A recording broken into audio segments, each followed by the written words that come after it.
Hi friends, welcome back to my channel. അപ്പോൾ ഇന്ന് നമ്മൾ ചെയ്യുന്നത് സാധാരണ അറിയപ്പെടുന്ന ഒരു സംഭവമാണ്. എത്ര പുതിയ പുതിയ റെസിപ്പീസിൽ വന്നാലും എനിക്ക് പഴയ ആ ഒരു റെസിപ്പീൻ്റെ മേലെയാണ് ഭയങ്കര താല്പര്യം കേട്ടോ. അപ്പോൾ നമ്മൾ ഇന്നും പഴമയെ തേടിയുള്ള ഒരു റെസിപ്പി എന്ന് പറയാം കേട്ടോ. അധികം ഞാൻ വീട്ടിലുണ്ടാക്കുന്ന റെസിപ്പിയാണ്. അപ്പോൾ നമ്മൾ അതിനായിട്ട് അരക്കപ്പ് വെള്ളം ചേർത്ത് കൊടുത്തിട്ടുണ്ട്, അരക്കപ്പ് പഞ്ചസാരയും ശർക്കരയും ചേർത്ത് കൊടുത്തിട്ടുണ്ട്, പഞ്ചസാരയിലെ ശർക്കരയും ചേർത്ത് കൊടുത്തിട്ടുണ്ട്. എല്ലാം കൂടെ ഇതുപോലെ നല്ല തിളപ്പിച്ചെടുക്കാം. നമ്മളതിൻ്റെ വേസ്റ്റ് ഒന്ന് മാറ്റിയെടുക്കാനായിട്ടാണ്. അപ്പോൾ അത് തിളപ്പിച്ച് നമ്മളത് മാറ്റി വെച്ചതിന് ശേഷം വേറൊരു പാത്രത്തിലേക്ക് 4 ടീസ്പൂൺ നെയ്യ് ഒഴിച്ച് കൊടുത്തിട്ടുണ്ട്. നമ്മൾ മൊത്തത്തിൽ നെയ്യിലാണ് ചേർക്കുന്നത്. നിങ്ങൾ നെയ്യില്ലെങ്കിൽ വെളിച്ചെണ്ണയിൽ ചെയ്താലും കുഴപ്പമൊന്നുമില്ല കേട്ടോ. അങ്ങനെ നമ്മൾ അതിലേക്ക് ഒരു നേന്ത്രപ്പഴം കേട്ടോ, ചെറിയ കഷ്ണങ്ങളായി നമ്മൾ അരിഞ്ഞിട്ട് കൊടുത്തിട്ടുണ്ട്. അതും കൂടെ നന്നായിട്ട് വഴറ്റിയെടുക്കാം. നേന്ത്രപ്പഴം ചെറിയൊരു കളർ ചേഞ്ച് ആകുന്ന രീതിക്ക്, അതായത് ഇതുപോലെ വഴറ്റിയെടുക്കാം. ഇതുപോലെ നന്നായിട്ടൊന്ന് വഴറ്റിയെടുത്തതിന് ശേഷം അത് മാറ്റി വെച്ചേക്കാം. അതേ പാത്രത്തിൽ തന്നെയാണ് വീണ്ടും ഒരു 2 ടീസ്പൂൺ നെയ്യും കൂടെ ചേർത്ത് കൊടുക്കാം.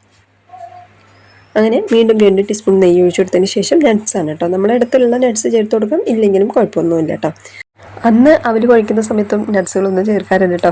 വെറുതെ ഒന്ന് വിശക്കുന്ന സമയത്ത്, അതായത് ഈ മഴയൊക്കെ പെയ്യുന്ന സമയത്ത് ചെറുതായിട്ടൊന്ന് അവർ കുഴച്ച് കഴിക്കുമ്പോൾ അത് വലിയൊരു ടേസ്റ്റാണ്. പക്ഷേ ഇന്നിപ്പോൾ ഞാൻ കുറച്ച് എക്സ്ട്രാ ഒരു ടേസ്റ്റ് ആയിരിക്കട്ടെ എന്ന് പറഞ്ഞിട്ട് ഞാൻ കുറച്ച് നട്ട്സും കിസ്മിസും ഒക്കെ ചേർത്തിട്ട് ഇതുപോലെ ഒന്ന് ചൂടാക്കിയിട്ട് അത് മാറ്റി വെച്ചേക്കാം.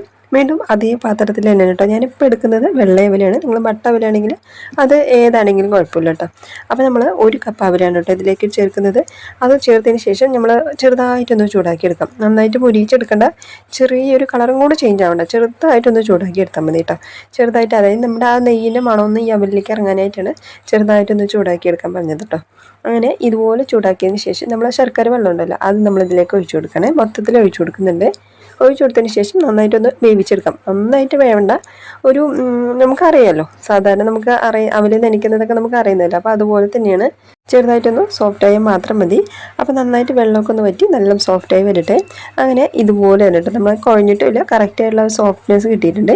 ഇപ്പോൾ അതിലേക്ക് വീണ്ടും 1 കപ്പ് തേങ്ങയാണ് കേട്ടോ ചേർക്കുന്നത്. നമ്മൾ എടുത്തിരിക്കുന്ന 1 കപ്പ് അവിലിന് 1 കപ്പ് തേങ്ങ നല്ല കോമ്പിനേഷനാണ് കേട്ടോ. തേങ്ങ കുറച്ച് കൂടുതലായിട്ട് ചേർക്കുമ്പോൾ എക്സ്ട്രാ ആയിട്ടുള്ളൊരു സോഫ്റ്റ്നെസ് കിട്ടും. അപ്പോൾ അതിനാണ് കേട്ടോ. അപ്പോൾ നമ്മൾ ചൂടാക്കി വെച്ച നമ്മുടെ പഴം, നട്ട്സ് എല്ലാം കൂടെ ചേർക്കാം. വീണ്ടും ഒരു അവസാനമായിട്ട് 1/2 ടീസ്പൂൺ ഏലക്കപ്പൊടിയും കൂടെ ചേർത്താൽ നമ്മുടെ ഹെൽത്തി ആയിട്ടുള്ളൊരു സ്നാക്സാണ് കേട്ടോ.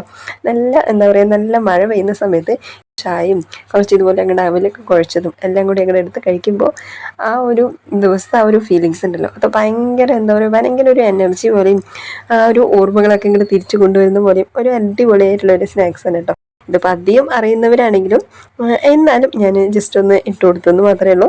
അറിയാത്തവരാണെങ്കിൽ ഒന്ന് ട്രൈ ചെയ്ത് നോക്കട്ടെ. നല്ല ഹെൽത്തി ആയിട്ട് ഈസി ആയിട്ട് ചെയ്തെടുക്കാൻ പറ്റിയ സ്നാക്സിന് എല്ലാവരും ചോദിച്ച് മേടിച്ച് കഴിക്കും. അപ്പോൾ നിങ്ങളൊന്ന് ട്രൈ ചെയ്ത് നോക്കാം.